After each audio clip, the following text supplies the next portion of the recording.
Hey fellas,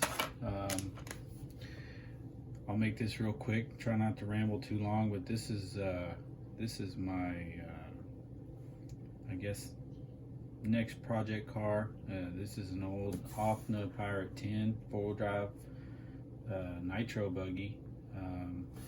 Been sitting in a drawer for at least 2 years, kind of half finished. I had refurbished the front end,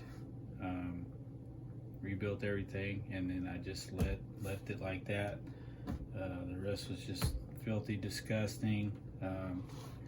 Had to replace some bulkheads in the front and rear because where the suspension pins went through them, it had been knocked off entirely or cracked.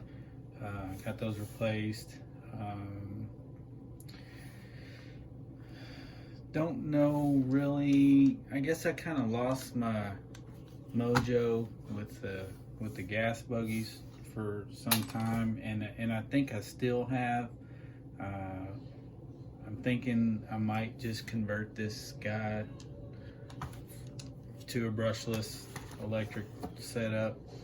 That'd be my first time running anything with a brushless motor. Sorry, I've been doing a little scotch drinking. But yeah, I'm thinking about trying to convert this to electric. I just don't really have it in me to mess with the messy nitro engines leaking all over the car anymore. We'll see. Maybe, I don't know, if somebody talks me out of it, maybe I'll just put a nitro engine in it. This is not like a top end, high end car or anything. You guys know some of the OFNA cars, I'm sure. From back in the day, I had one of these 20 years ago that I bought. It was already assembled. It was, the body was already painted. Just had to drop an engine in it, and I think I went with like a Pico 12, which was a pretty hot motor engine back then, and the car was just it would scream, and it drove well. Never had any problems with it. I only had a single speed, and this is not a diff. It's not a I guess you'd call it just a direct drive, and like say I only had a single speed or single spur gear on mine. It was still fast as hell. This one had a 2-speed setup, and some of the teeth are knocked off one of these.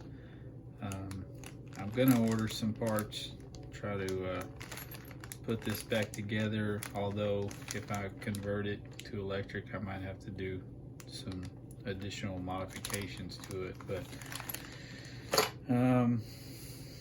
the car is pretty sound.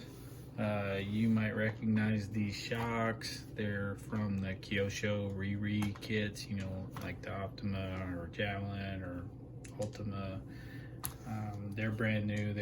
I bought 2 pairs, front little shorties, and for something I was gonna do, I don't know if it was restoring an old Optima or what, I decided not to go with those. They just didn't look right on the old kit, in my opinion. Plus I was having trouble with them leaking because I built them wrong. I think I've addressed that. These wheels are not for this kit. They fit, but they're not the correct size, so I need to source some OFNA wheels. The hexes aren't the correct size. Otherwise, the thing is in pretty decent shape now. Had 2 other cars worth of parts to make one that was in somewhat sound mechanical shape. Yeah, so I do think that I probably will try to convert this for electric. whether it's brushless or not, I don't know. I don't have any brushless stuff in any of my other cars. I don't know what I'm doing with them. I've never really messed with them at all. I know it'd be a lot probably better in almost every regard, but I'm just kind of a stubborn old brushed motor guy. Yeah, so there's not a whole lot else to say about it, but I do think this will make a good car to go out and run around on the weekend and jump and bash a little bit. I don't have a car that I would just really cut loose with at the moment. Honestly, most of my cars, I feel nervous driving. This might make something that was fun to really mess around with, and if it breaks, it breaks. Oh well. Not to mention, it's a pretty sturdy rig, man. I don't know, a lot of OFNA stuff back in the day was kind of cheap looking. I can't say that this isn't well built. It's just maybe some of the materials, like the aluminum they use is a little flimsy. The plastic's a little, it's kind of soft. But again, it was cheap. It was pretty reasonably priced back in the day, and you could get spare parts everywhere for everything, and so it was a good option if you were on a budget.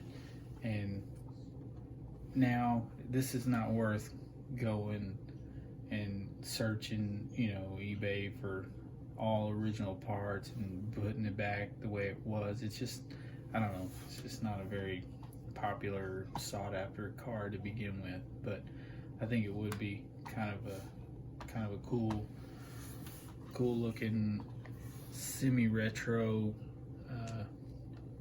basher if I can get it up and running.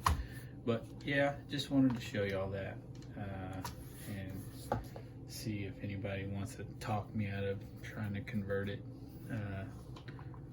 to electric. Seems like people are doing that with all kinds of stuff. This shouldn't be a challenge, really.